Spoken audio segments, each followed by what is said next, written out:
I'm Sturdy Waterman. I own and operate the Page Waterman Gallery here in Wellesley and have so for almost 40 years. Well, I've been a trustee at the Danforth Museum for about 9 years, and they did a juried art show called Off the Wall. And between that and my manager, Ryan, we came up with the idea of doing it on a high school level here in Wellesley. There are 3 judges, John Thompson, Jessica Roskio, and Carrie Megan, and they're not here today, but they're all either professional artists or in Jessica's case, she is the curator at Danforth Art, and that's her PhD in art history.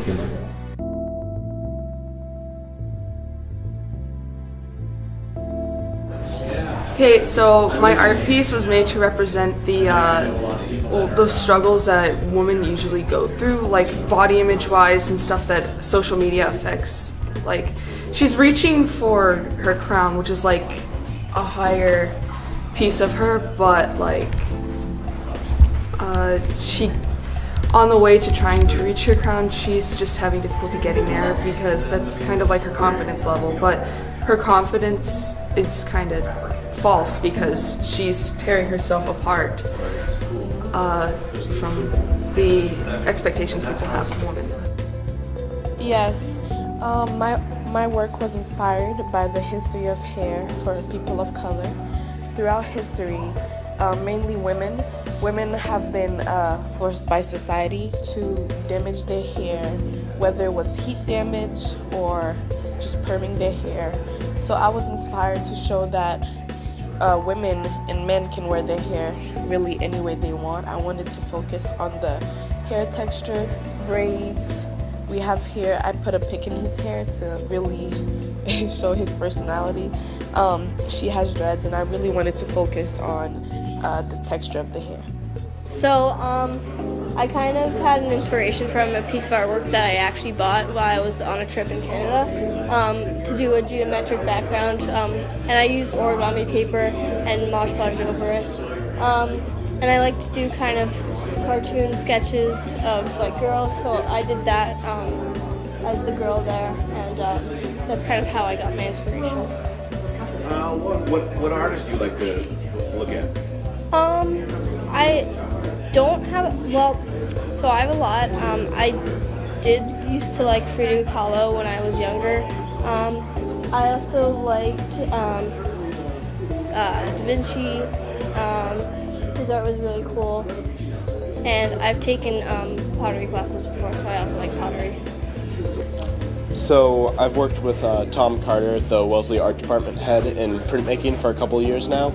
So this piece is a 3-plate solar plate etching. So the pieces themselves were digitally designed, then exposed to light onto a polymer plate to etch the plates, and then they're printed using intaglio ink onto a kind of thick absorbent paper. And what are we trying to achieve with this? I was hoping to capture kind of the listlessness of childhood drawings. So that's why the art style is kind of more loose, less structured sketching lines, although each touch was obviously very intentional. Is art your main thing, or?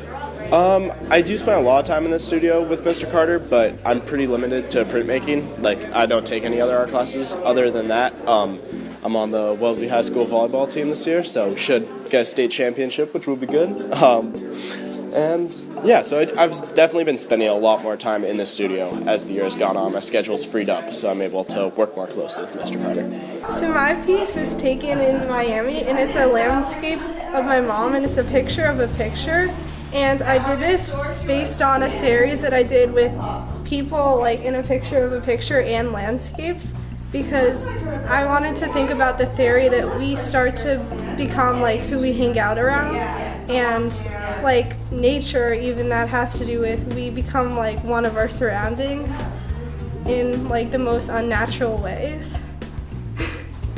So do you do a lot of photography? Yeah, I do a lot of work based on like illusions. I do concert photography even. I do landscapes. I do a lot of things.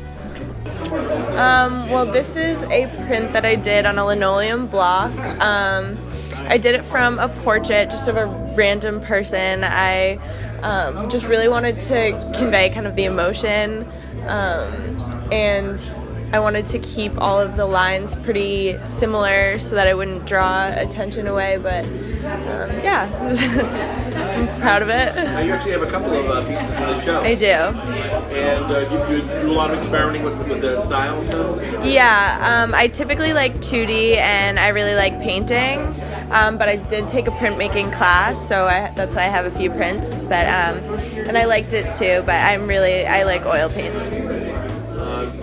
Are you planning on becoming a professional artist, or is it just fun? I have no idea what I'm planning on becoming, but it's definitely a passion for me. So the first one is all about kind of envy and how people really strive for something in life to make them look beautiful and to make them feel worth.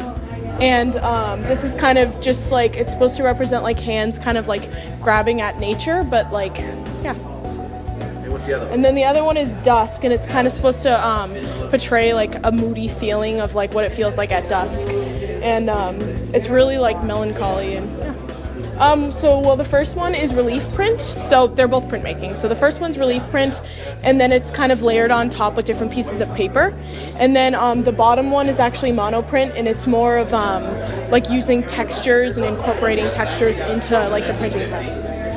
Is this a particular favorite style of yours, or do you? Yeah, I really like printmaking. It's actually my first year doing it, so it's definitely been a lot great. I like how you can really experiment, and even if you don't like something, you can keep going with it until you eventually get something that you really love. For this, my teacher assigned us to do an assignment on identity, and kind of just gave us the only requirement was a 9x9 image, and so I decided to. One of my favorite styles is mediums is printmaking, and so I decided to do the print of a face and kind of what the human soul is, I guess.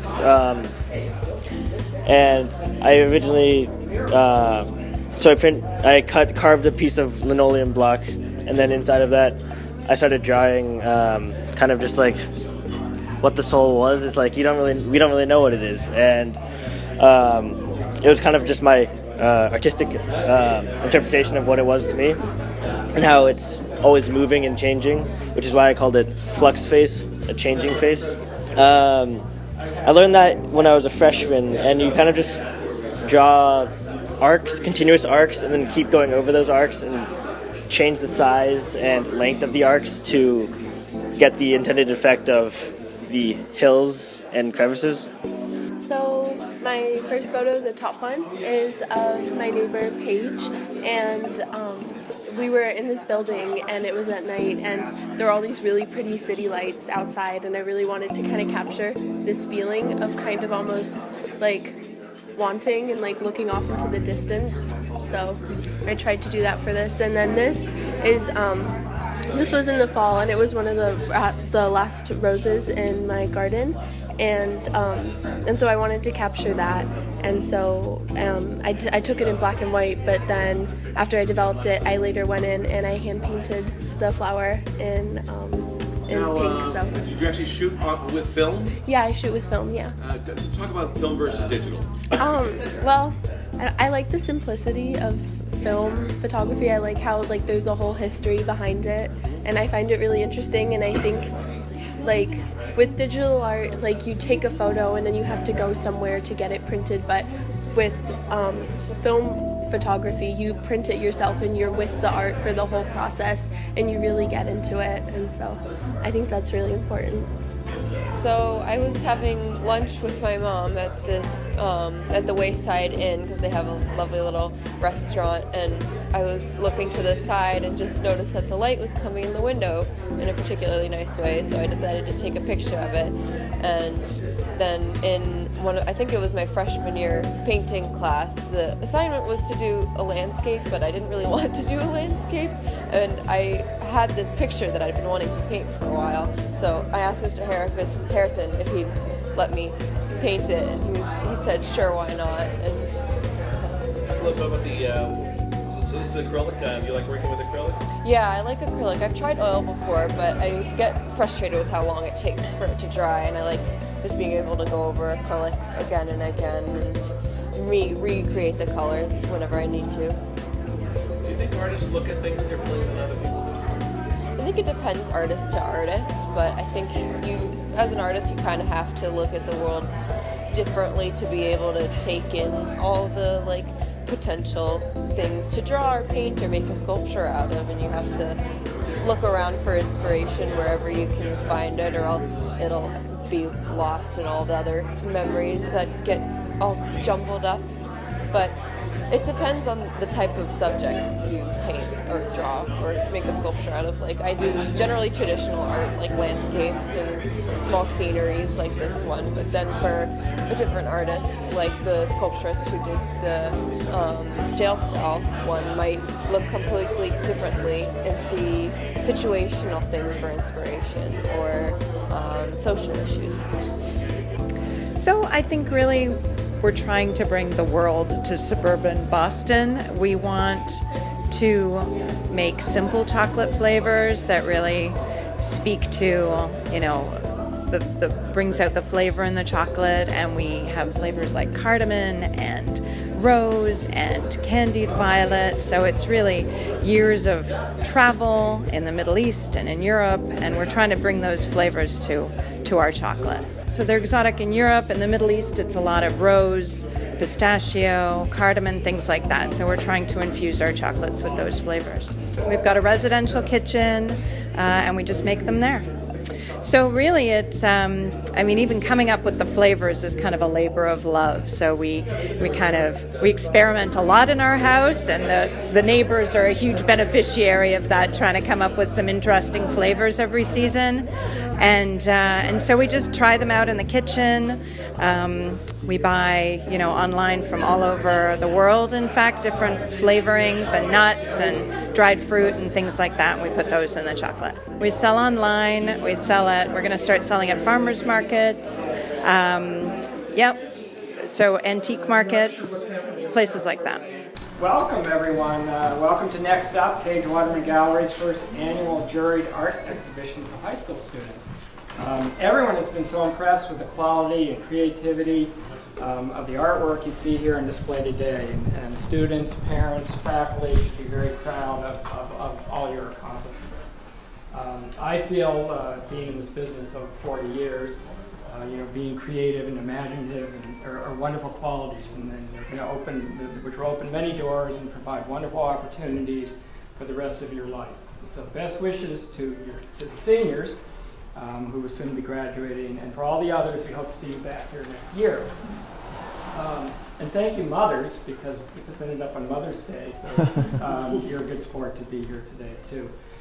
When we started talking about doing this, it was really my manager. I can't take a lot of credit. It was ultimately Ryan Black's idea, and I groaned a little bit, I think, when he brought it up last fall.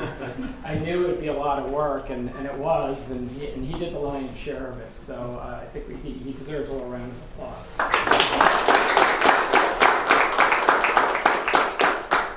And then I'm sure everyone's tried chocolates from Lim Chocolates. They're really good and great Mother's Day presents, and so you can just try them for free, or you can buy some and bring them home.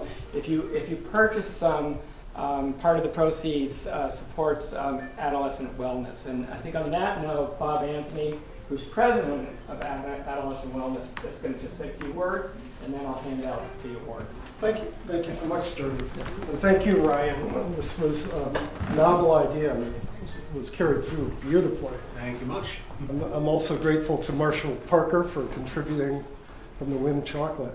I'm really honored that Page Waterman Gallery picked on the theme of adolescent wellness as the inaugural topic for this event. I am stunned by the artwork that is here. It is terrific, and it ties nicely into some of the themes that adolescent wellness promotes.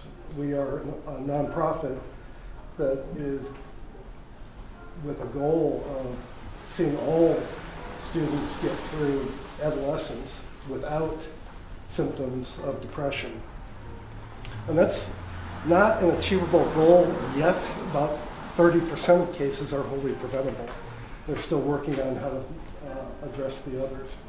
But with your help and the support of Sturdy Waterman, we'll make some progress towards that goal. Thank you so much.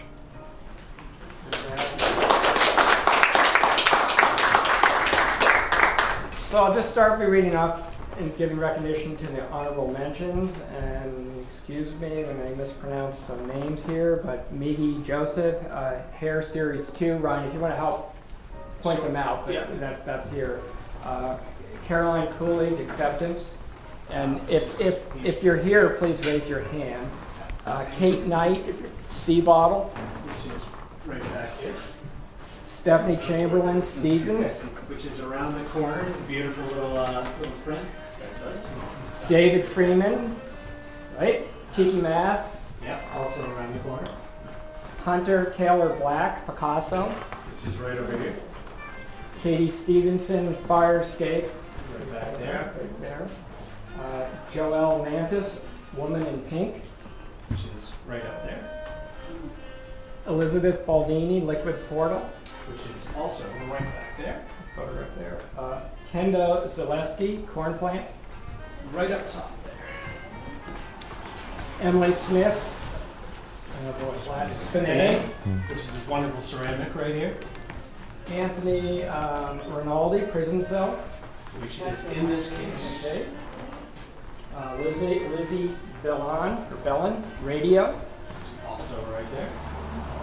Ling, I'm going to say Rosia, Short of Breath. Longest pendant right in there. And Alex Fleischman, Rain Diary. This installation back here. Installation here. And then we will do the awards. And I did not have Price Waterhouse do these. We did them ourselves. So we'll start with third place. Joelle Mentis, Wrinkled Thoughts, Linoleum Print.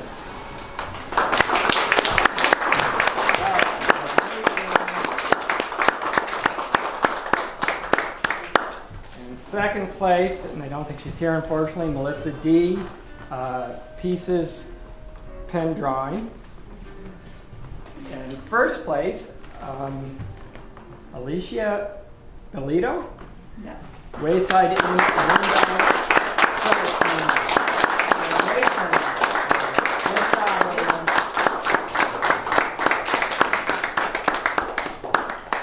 Thank you, everyone. Thank you.